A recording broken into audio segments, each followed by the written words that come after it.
had started my YouTube journey 6 months ago when I had made a app review of the 5 top apps on YouTube with a crappy camera and some crappy audio.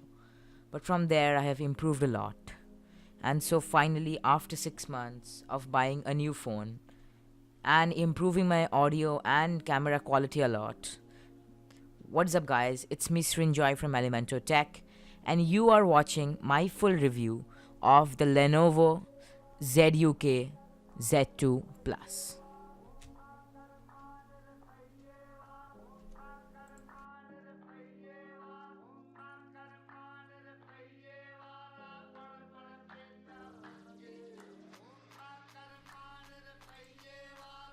So let's do a quick unboxing. Inside is a charger, the USB Type-C cable, which has an USB Type-B port at the front, and it's the phone here with a case. It has a case included in the box, which is made out of good quality rubber and polycarbonate. Let's do a quick physical overview of the phone. At the side there are the power button, the volume rockers, and the SIM card tray. At the side there's nothing, and at the bottom there are one microphone point, one speaker grill, one 3.5mm audio jack, and one USB Type-C power port. At this side I've already mentioned, however the build is completely plastic except for the front and back. Let's talk about the back. The back is made out of glass, not any Corning Gorilla Glass or tempered glass, but normal ordinary glass with some light protection. At the front, here it is the fingerprint sensor, the 5.5-inch full HD LCD IPS display with 441 ppi, the front 8-megapixel camera, and a speaker grill. And the phone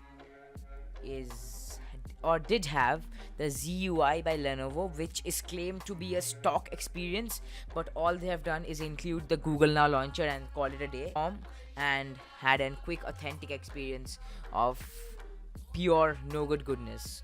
Oreo has also been released by some custom developer, so I would test it and give a review about that a few days later, but don't hold me on that.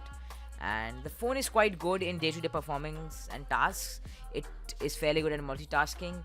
It doesn't lag a lot during the day-to-day tasks. Let me just adjust the autofocus here. Okay, now it's good. Now changing from one app to another is quite fast and doesn't take up a lot of time. The fingerprint is good enough, and although it takes some time to adjust to my fingerprint, but it improves over time, as has been said by ZUK or Lenovo. And the charger at the bottom is USB Type-C, so it charges fairly quickly and has USB 3.0 speeds, which I have tested with my computer and this phone. The fingerprint, as you see, takes some time to come up, but after some time it becomes fairly quick and accessible. The first time before a boot is usually slow, as it tends to search for the fingerprint in its libraries, but after the second and third time it's fairly quick and accessible. Now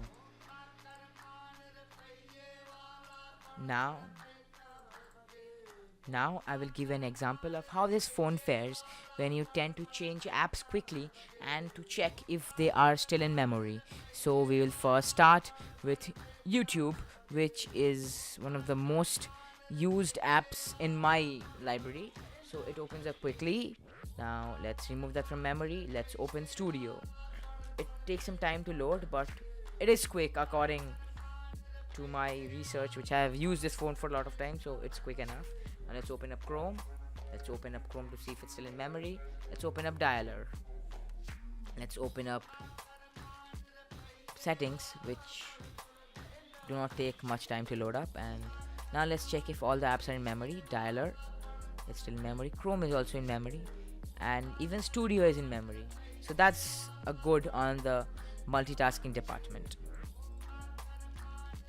The multitasking capabilities of this phone is excellent, and even while playing hardcore games like Into the Dead 2, I could easily switch from one app to another without any hesitation or any problems. You can see this example on the screen just now, which I am doing. I was playing Into the Dead 2 and wanted to view something on the Chrome, so I quickly shifted and it was no problem. Playing games on this mammoth of phone is very easy as it has an included Snapdragon 820 with 4 GB of RAM. Games like Lost Journey play flawlessly with almost instant loads and with no stuttering or any problems whatsoever. The gameplay is fantastic with ample sound, and the device doesn't heat up while playing light games. However, if you play games like Asphalt 8 or Asphalt Nitro for some time, then you will notice some lag or some heating issues. The multitasking while playing light games is also good, and you can shift from Chrome, suppose Chrome, or your settings to the game instantly without waiting a second. However, this is not the case with high quality games, as they sometimes tend to take up a second or two to load up. The camera is that part of this phone which is often said to be not as good as the other points.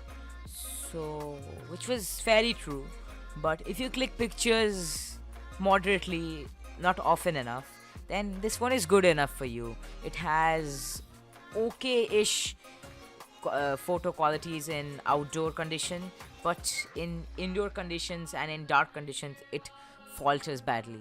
There is a lot of noise in the camera department when clicking a photo.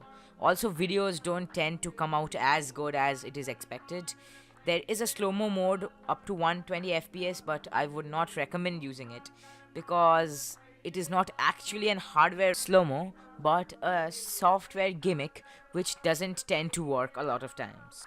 And also, don't use the native camera, that just sucks. Use open camera or footage camera. Everything is not jolly and good with this smartphone, and there are some problems which I must talk about, including the camera, of course. The glass back is scratch magnet and a fingerprint magnet. It also attracts a lot of dust. And although it looks good, however, I don't feel it's worth the risk to have a scratched and destroyed back rather than having a strong metal or plastic back cover. Even the side of the phone is not metal and it's plastic. The camera is not good enough, and you shouldn't use it if you want to do heavy video editing or something like that. The charging port is wobbling and it tends to heat up when you charge the phone. Even the plastic polycarbonate, as they say, on the sides is not good enough, and they have scratches and after some use. The case which comes with the phone is good enough, and it has ZUK branding on the side. It's made out of polycarbonate and rubber, and it gives a nice feel and protects your back. However, it must speak volumes that a phone has to come with an included case when it has such a beautiful back glass cover. And that is all from me. Thank you for watching this video, and I hope I will improve my quality much more. If you like this video, please tend to subscribe and watch my videos or more. I will have all the videos linked down below, and subscribe. Goodbye.